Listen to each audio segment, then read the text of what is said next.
আত্মীয়রা যখন রোগী দেখতে আসে।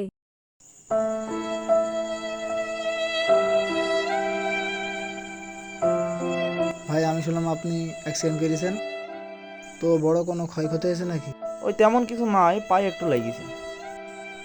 ভাই, এই ফলমূলগুলো খায়েন আর ওষুধগুলো সময় মতো খায়েন। হ্যাঁ, এই ওষুধ পানিগুলো তো খাচ্ছি, তে দেখা যাক, আল্লাহর রহমতে তো ঠিক হয়ে যাওয়ার কথা। আচ্ছা ভাই, তাহলে থাকেন, বাসায় যেতে হবে, একটু কাজ কাম করতে হবে। আচ্ছা, যাও তাহলে। আচ্ছা, দেখে শুনে থাকবেন। বন্ধুরা যখন রোগী দেখতে আসে। সেই শালা বলে অ্যাক্সিডেন্ট করেছে। কোন মেয়েদিকে তাকিয়ে আছে? ঠিক আছে, চ দেখি আর কি। চ কিরে বন্ধু, তুই অ্যাক্সিডেন্ট খেয়েছিস বলে? তুই কিভাবে অ্যাক্সিডেন্ট করলি? তোর তো মতলব ভালো না, তুই ঝামেলা খেয়েছিস অবশ্যই। এই জানোয়ার আবার কোথা থেকে আসলো? এর আবার ঠিক পেলো কিভাবে?